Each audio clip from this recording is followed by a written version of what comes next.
I want to give a very, very warm welcome to Godwin Akpan, who is joining us for the first time. I'm super pumped to have you on, Godwin. Thanks for joining us. Thank you very much, Tom. Super excited to be here. It should be a fun session. Godwin, where are you based? I'm currently based in Lagos, Nigeria. Amazing. Very, very cool. So what are you going to be sharing with us today? Because I think it's a topic a lot of people have been asking about. Oh, yes. So personally, I am obsessed with pets. Like, I love pets a lot. I would have done an introduction to my dog, but it's not actually very serious, so I'm not going to do that. But I do take a lot of time, analyzing what, makes fur different from hair. So which is what I'm going to be talking about today. So how to paint animal fur. So the example we're going to be using would actually be a dog's fur, because there are different kinds of fur. You can actually paint a polar bear's fur different from a dog. You could paint a goat's coat different from a dog. So depending on what kind of animal you're creating. But the techniques we're going to be learning today, you can apply to almost any kind of animal you're creating. So be it cats, dogs, or whatever, so far it's got fur. So that's what we're going to be learning today. So love that. All right, well, without further ado, would you mind sharing your screen and we can jump into today's session? Okay, awesome. So I'm going to jump into Procreate now. So this was actually the image I used to promote this particular tutorial. So today I'm just going to be showing you some of the techniques I used to achieve this result. So we're going to create a new document. So you can follow along if you choose to. If you're using Procreate, I'm using Procreate 5.01 or so. So I have to say most of you should have that update. That's one of the cutest digital paintings I've ever seen, Godwin. Oh, thank you very much. So I'm very excited to be doing this with you. So the first thing you want to do is, grab a reference. For anything you want to do, you always want to start with a reference, because that's actually where the initial ideas will come from. Of course, you can come up with your own ideas, but I like to start with references. Okay, so I'm just going to grab the reference image I used for the actual video I made, and for the actual painting I made before. So let me just insert a photo. I'm gonna come here and let's pick that. So this is the actual reference. That is adorable. If you are new to drawing animals, I'm sure you are probably intimidated by the furs. I mean, almost everybody can do line art, okay? But when you tell them to add the furs, they might start to get shaky, thinking, oh no, that's a little tricky. I can't add furs, it's complicated, it's hard and all that. So today I'm going to be demonstrating how you can actually paint fur on animals, okay? So ignore the little drawing I just did here. I'm just showing you what my skills are. I don't have a lot of it anyway. All right, so today we're going to talk about the easiest way to paint fur. I think the best approach would be to create our own brushes, don't you think? There are actually some default brushes here that you can use. Let me just show you some of the brushes that are in Procreate. So we have these touch-up brushes. So if you come under it, you find a couple of options. There's the one that says flowing hair. If you try it, you can actually see what it does. So some people could use this to create fur, all right, which is great, but I feel it's not going to give me the result I want. So I'm just going to do my own fur. So let's erase that. So now I'm going to create a brush that's actually going to be purposed mainly for the kind of fur I want. So I'm going to go to the default air brushes. I'll just pick any of the hard brushes because I'm trying to create my own brush. So I'll just pick one and edit that one that I've picked. So once you click on a brush and you double click it, it opens the brush settings. So you can see what options are available. So I'm going to go to the first option, which is the shape. So this is where you edit the shape of the texture of the brush you're using, okay? But before we edit this shape, we need to create some information for this shape that we are going to edit. So let's create an information for the shape that we're going to edit. So I'll create a new layer. Let's just turn this off quickly. So I'm going to fill this layer with black. All right. And now I'm going to take white paint. Let's just go back to white. And with our default round brush, make sure the hardness is set to 100%. So we don't want any softness on that brush. So I'll scale it up. And then I'll just start painting random circles close together. Very important. I don't want to paint anyone here. That's too far apart. So I want to create random circles tightly close together, but not intersecting. The reason being that each of these circles I'm creating is actually going to be, it's going to actually define the amount of strands you have in a single stroke. So think of it like you are creating multiple strands of hair. So you can actually vary the size and thickness of each stroke. Okay. So once I'm done with that, so I feel this is good to go. I can use this for the brush I'm trying to create. So I'm just going to take that image and save it as a JPEG. So the way it is right now on the canvas, I'm going to save it as a JPEG. So I'll save that to my iPad directory. So that's saved. Now I can delete this layer because I don't need it anymore. All right. So now we go back to our brush. We want to bring in that file we just saved and use it under this shape setting. Okay. So when you come to your brush studio, you go down to shape. Okay. You click on edit. So this is where you can import the shape. You can import the alpha matte we've just created. So I'm going to go to import and I'm going to select import a photo. All right. So the brush I've created will be somewhere here. So that's the brush. All right. So click done. So now that shape has been registered to be the default brush we're going to be using. So if I make a stroke here on screen, you can see what that brush is doing. Now let's edit some other settings. Okay. So I'll go back to stroke part. Now the spacing, I want to put that at maybe 1. You could put it at 0 if you like, or just put the spacing at 1. Okay, then streamline, I'm going to take that up to about, let's say 59%. And jitter none, fall off, we're just going to increase that a tad bit. So what fall off does is, depending on the length of the stroke, it will fade out as you're brushing down.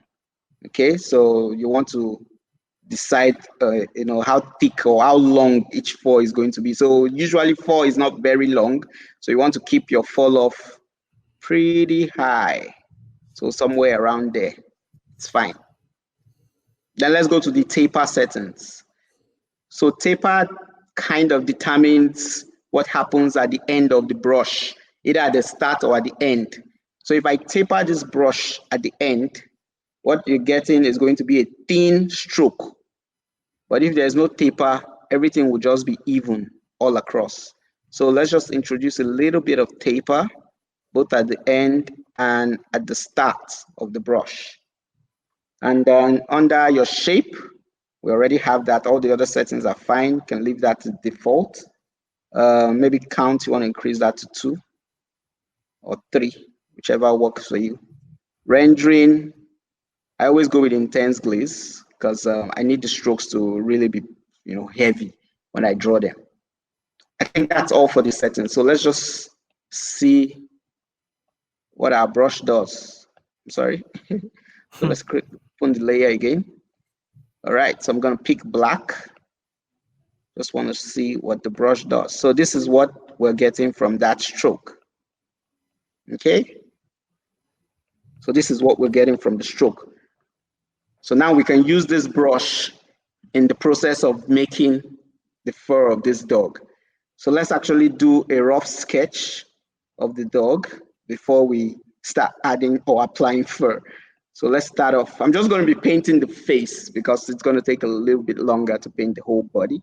All right, so let's just quickly sketch the head of this dog. Sorry, I'm not using the, I should use probably a regular round brush for the sketch. So let's go ahead. I like drawing with big broad strokes. If you're not used to that, that's also fine. You can use whatever strokes you like. But this way you can actually see clearly what I'm doing. All right, so let's just get the overall form of the dog. It's always important to start with the actual sketch so that you're not stressed out, because it can get really stressful when you're thinking about all the details at the very start. So think of the outline, think of the silhouette. That's the most important step to consider when you are starting. Once you've figured that out, you can go ahead and add all the details you want. So this is the overall shape I'm going for. I always like to stylize my own drawings, so it may not be an exact replica of what you're seeing. It's not because I can't draw the exact replica, it's just because I like to stylize it to give it more of a personality. So let's just stylize that face. I'm gonna take white and just put the reflection in the eye. Sorry, that's not white. Let's pick white on the canvas. I'm using some shortcuts that I customize as well. So when I touch on the screen, it brings up my eyedropper, so I can pick colors wherever I want. So you can, obviously set the keys to work whatever way pleases you. So I'm just going to do that. So go back to black. So this is pretty much the rough sketch. So let's now go to the next stage. So I've done the rough sketch. I usually don't spend too much time on the sketching because I know that's not the final result I'm going for. If I'm looking to do line art for the final result, I'm going to spend a lot of time. But because my main goal here is to show you how to use the fur brush, so we're just going to delve into the actual painting. So now I'm going to switch to a new layer.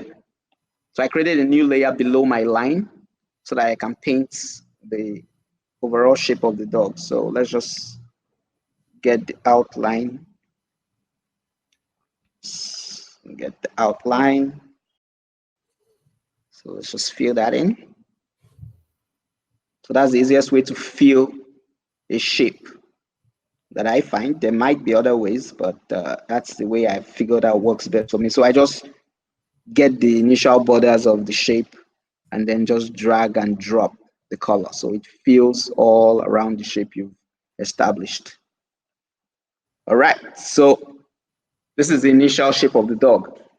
Now, it's important to think about it like a volume when you're painting fur on animals, okay? So you don't want to just go ahead and start drawing the fur shape, all right? So you want to think of the base form underneath the fur, because this dog is obviously, there's skeleton underneath, the skull, is some other kind of form going on beneath the fur.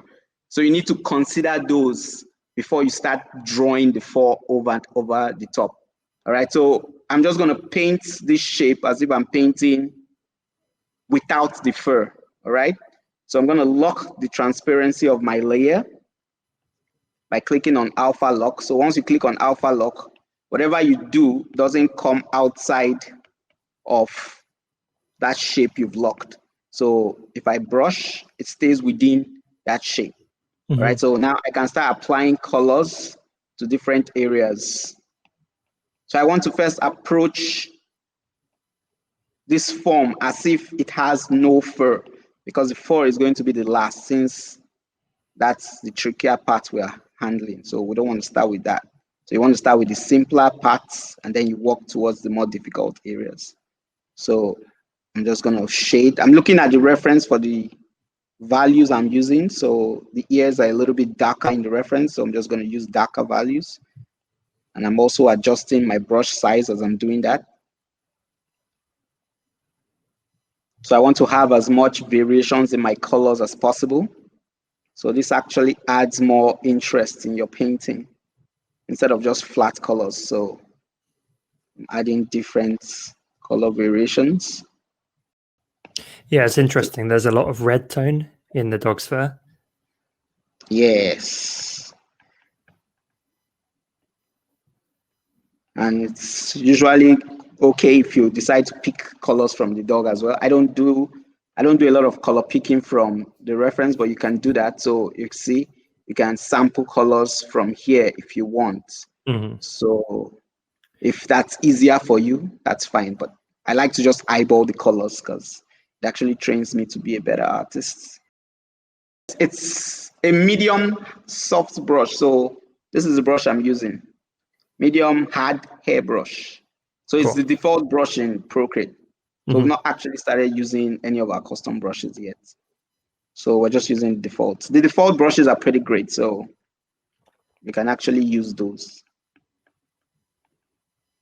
So what I'm doing here, so if you see the way the strokes, I'm applying them, I'm actually thinking of the movement of the fur as I'm applying these strokes.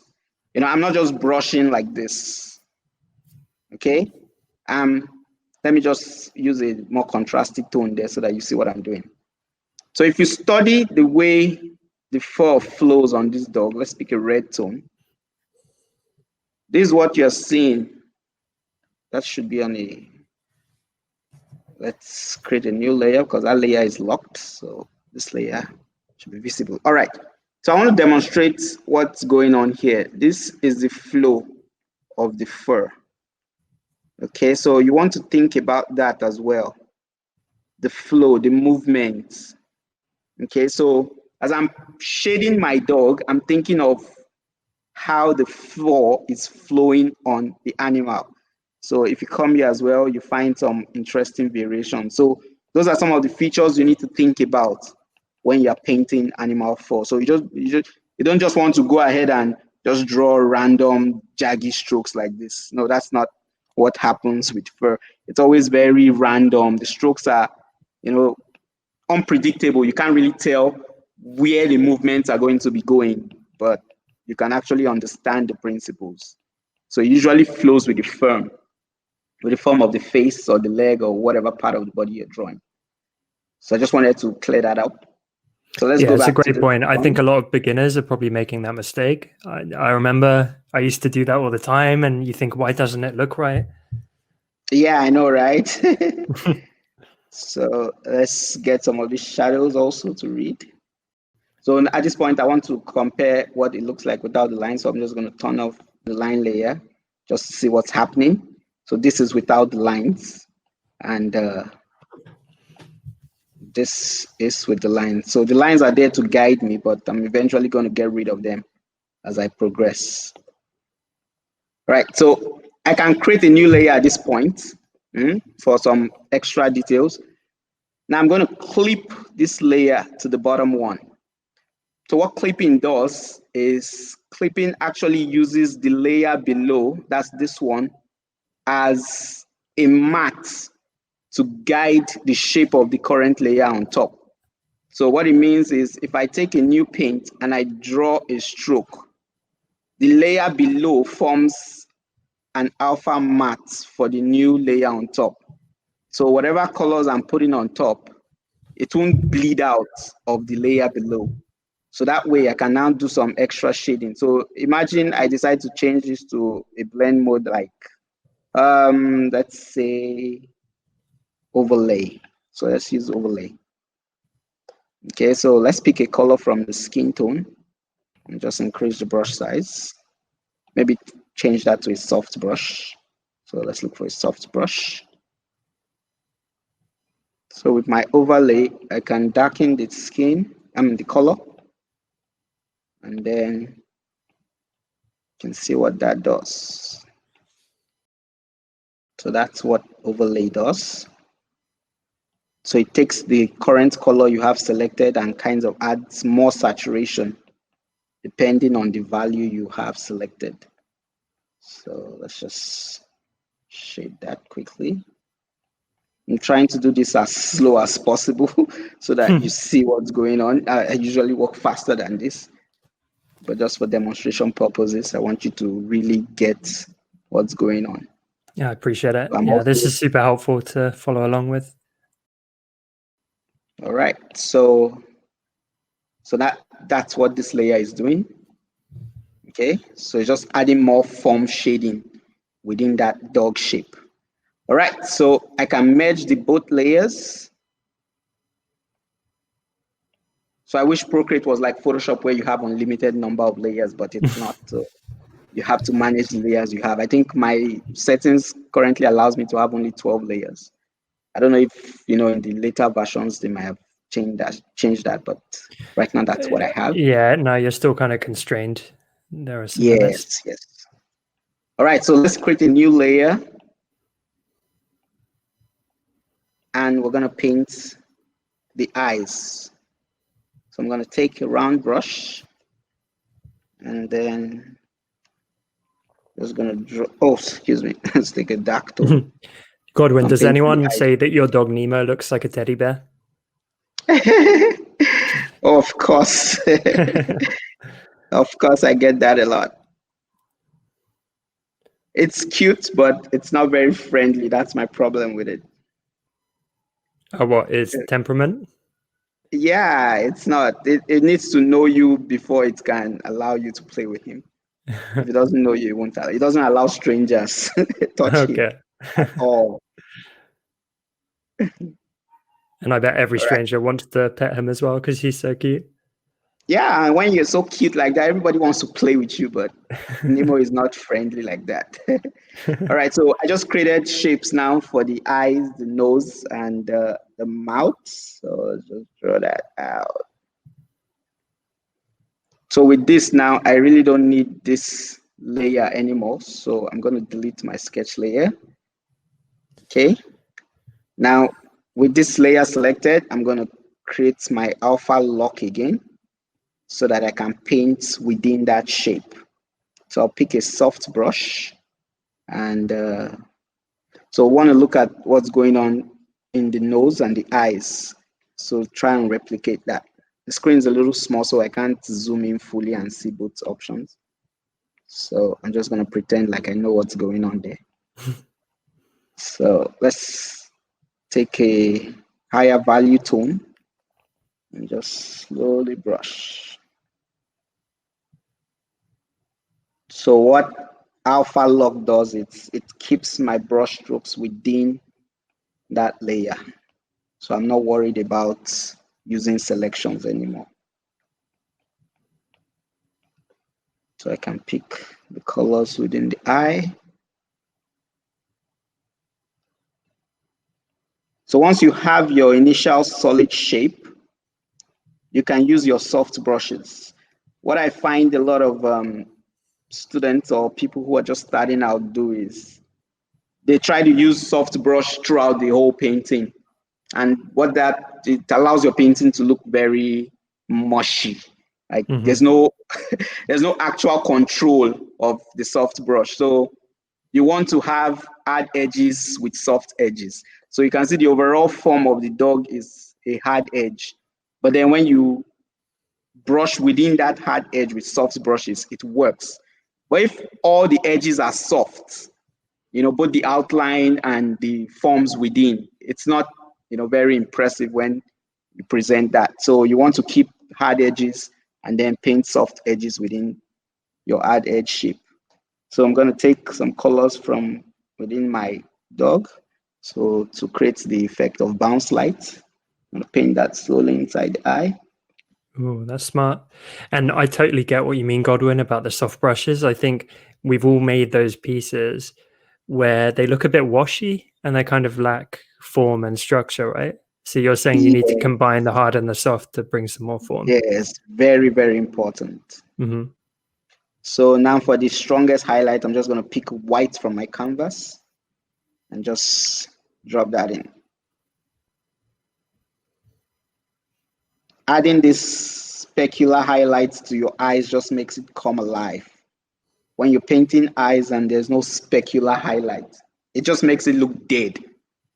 But once you drop the specular highlights, instantly everything comes alive. So I always love that touch. So right now I'm not really looking at the reference because I've taken time to study it enough. So I guess I can just paint without it. So this is the nostril. I'm working on the nostril area. We're still going to get to the 4 anyway, but we need to get that underlying structure to read first. Then we're going to get to the 4 last. So you can see my own dog has way bigger eyes because I want to keep it very expressive. The dog is cute the way it is in the reference, but with this one you can play with proportions, you can have fun and do whatever you like. So now I'm going to start doing the fur textures. So let's pick our fur brush. So I have the one I've already created up here. So I'm just going to get the overall outline of this dog, thinking of movement and flow as well as I do this.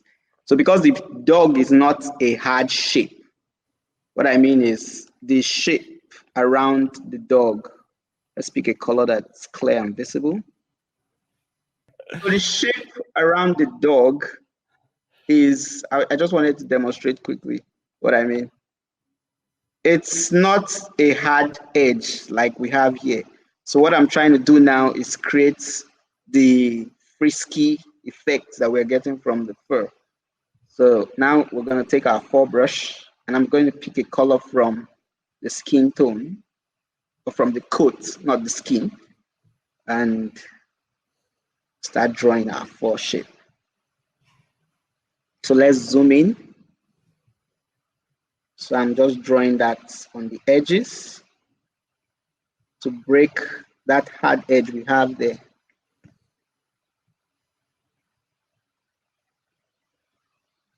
This would have been a little bit more trickier if we didn't have this brush. So that's the beauty of creating your own brush. I love how quick you created it as well. Oh yeah, it's pretty easy. So I'm just picking colors from the skin to get that shape. Man, that brush looks so good. It took you like 5 minutes and it looks so realistic. The trick about painting realistic fur is just time. If you have the time, you can go in and do all the detailing you want, but we're not going to do all that sweet ass detailing in this video. So we're just going to keep it a little bit stylized. And then if you want to continue to explore, you can go on and keep doing those shapes. So as you can see, what I talked about before regarding the movement, so that's what I'm doing as I'm drawing the strokes. I'm paying attention to the fur movement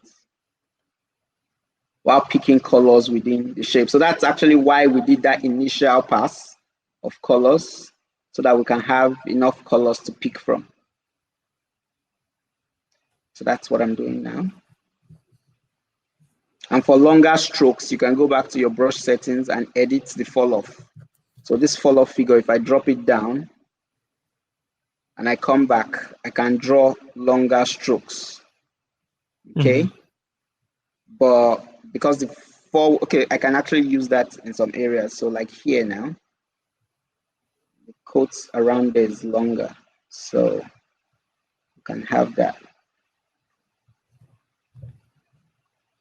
And reduce the opacity a little bit. So I always play with my brush size and your brush opacity. So you have your opacity here. So this determines how opaque your brush is, while this one determines the size of the brush. So you just play with those settings depending on what you're going for.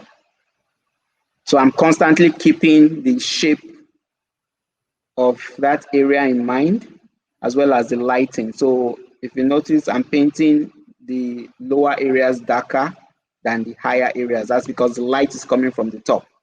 So you also want to think of lighting as you're painting your fur. So let's just do more of that. Pick some highlights from here as well. Hope everyone is getting value from this class. So much value. Yeah, Godwin, how long have you been doing digital painting for? A little while? Close to 8 years. Okay. If I'm not mistaken. Yeah. I actually started traditional painting. That was way back while I was in school. So I had some, background arts instructions. And when I discovered digital painting, I didn't want to go back to traditional. You fell Yeah, in it's love. so much more relieving having to work digitally. There's so much burden when you're working traditionally because some of the benefits of digital painting, you don't have that. And you can do this anywhere. You can be sat on the train and do a painting. I know, right? So this stage of the work is just patience. You just need to exercise a little bit of patience. You can't get good results if you rush it. So I'm taking my time to draw those strokes. I'm keeping in mind the flow, the movements. I'm not just drawing them randomly. Constantly looking at the reference to see how the coat is flowing. But what's really helping me is the brush I'm using. I actually do most of my work in Photoshop because it has more functionalities than the Procreate. Mm-hmm. So that's actually where I do. In fact, this technique of how I created the brush, I learned in Photoshop. So I just figured out a way to apply it here. I actually haven't seen anybody create a brush in Procreate before, but because I had some pre-existing knowledge in Photoshop on how to do it, so I just figured it out while working on the Procreate app. So Super cool. But So yeah, what I'm doing here is just adding some lighting. So we have the overall color of the fur, but I'm adding some lighting information to it. So what else I can do is I can lock this layer as well. Okay, so if I lock it the way I lock the other layers, I can now take a soft brush. So let's look for a soft airbrush. Did I pick that? Where is it? A soft airbrush. And so I can go over those same shapes. So if I take this color, if I paint on it, I'm just painting within the current layer that I already have. So now I'm only applying this soft shading to the fur coat. So I'm doing this to keep my values closer together. Not a lot of contrast. When you're painting kids, more playful, animatable stuff, you want to keep your contrast pretty low so that it's not so jarring to the eyes.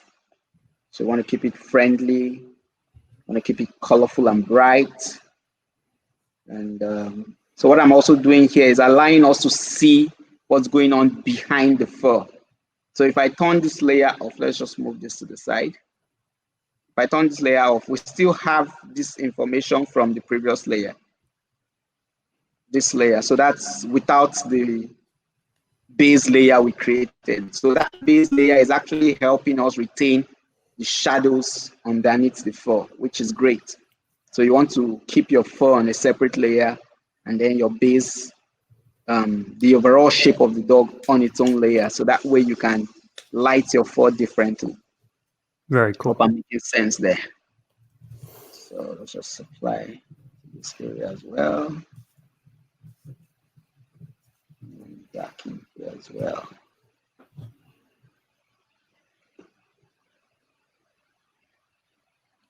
So this is the fur brush again now?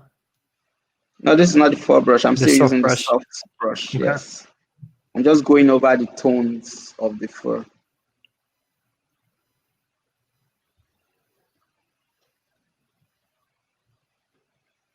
I could also use the smudge tool at this point. So when you're using the smudge tool, make sure your layer is not locked. So I'm just going to turn off that alpha lock. So with my smudge tool, I'm using the soft airbrush with the smudge tool. So what that does is it allows me to blend some of the furs together. So it's not so hard, edgy. It's not so contrasty together. So I can get some more interesting groupings. Because actually, if you study from a distance, it just feels like one bunch. It doesn't feel like, oh, it's a little bit of teeny tiny strands mixed together. It always feels like it's just a bunch. So you want to also think of that as you're painting for. So you don't want to make sure every single strand is actually reading. So you want to keep some of them blended together while some hard shapes. Because it's never going to be completely uniform. You need that variation, right? Yes, exactly.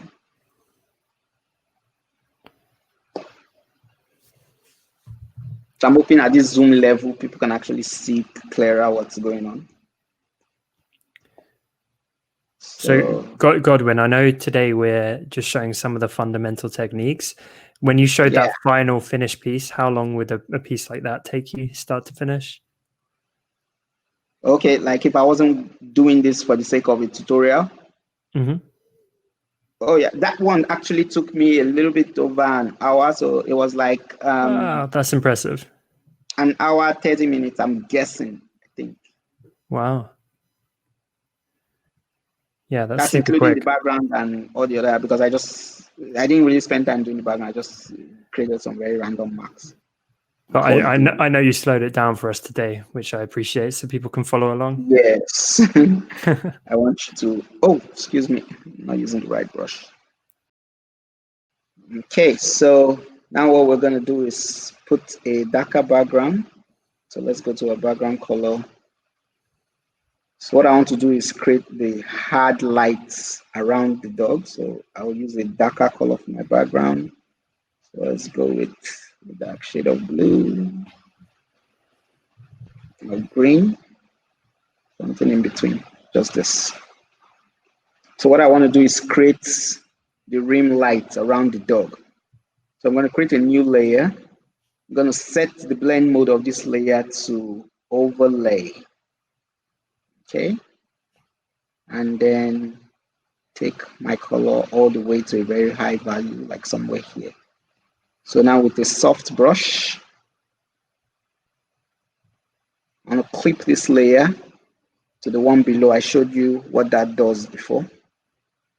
So now with the new layer, I can paint those highlights. I don't think I'm using a soft brush, but that's a soft brush. It's soft enough. It's not soft enough. Let's look for a softer brush. Let's increase this. All right. So getting those rim lighting. So I can increase the value on this. Paint some brighter highlights. Okay. What I also want to do is see if I can introduce some highlights to the face here. That's too much. So let's drop this down. These are actually just secondary details. You know, if you're not comfortable painting lights, you can skip this part. I'm just doing it to show you some additional ways in which you can make your drawings pop. So your lighting is just an added benefit to the drawing. It's not like a key component. So the overall form is there already. We've gotten our shape, we've gotten our values. So this is just secondary. So feel free to skip this process if you like. So we'll create a new layer here. Set that to overlay as well. Brush. Let's add some highlights to the eyes. And then we erase some parts. At this point, I'm pretty much done with the basic 4. So I'm just adding extra details that you can actually let go of if you like. All right, so what we have here is actually just the face. So the next thing I would have done was, if I had done the body, if I had painted the body, in fact, let me pull that up and just show you what happened in the process of this painting, because there's a time lapse. Oh, So cool. I'm just gonna replay this time lapse while I talk. So, like I started the one I did for this video, start with a sketch, a very rough sketch. And then the next thing is to do a clean line on top of the very rough sketch. So it's not super clean, but I mean, it's actually just to get the overall idea of the dog. And then I did the color fill to get the initial shape of the dog. And I did the same process. I added the eyes, the nose, the mouth, those cute little highlights. And yeah, so here I'm adding, value shading to the dog. So you saw the same thing I did in the tutorial video. So it's pretty much the same process, just using soft brushes while I'm being guided by the hard shape of the dog I've created already. So I'm just adding my values, my highlights, my midtones, my shadows. You also always want to think about those things while you're painting. You always want to think of shadows, highlights, midtones. Without them, the drawings will look too flat. So take some time, study those principles. So here I'm now adding the strokes using the custom 4 brush we made. So it's pretty much the same process, creating the different flow, the different movements of the fur, depending on the particular animal you're creating. So we did that for the face. I did that for the hands as well, the legs. And then I softened it a little bit. So I was having some really hard edges in some areas, so I had to soften it using the smudge tool, which I demonstrated. And here I'm just painting the clothes. And then I created another texture brush for the sweater. So I used that to add some texture to the clothes. So to give it that little bit of, cutting feel. So yeah, I've added the base background, just using the hard round brush here with different color variations. And then I use soft brushes in between. Soft brushes mainly to blend the tones together, keep that very soft, the transitions very soft, so you don't have too much hard contrast. And then, yeah, I'm also using the fur brush I created this time with a thicker diameter, so to add the grasses. So you see, you can use your fur brushes for whatever purpose you choose to. So Really versatile. That's why it's great to create your own brushes. And then I out in the sky.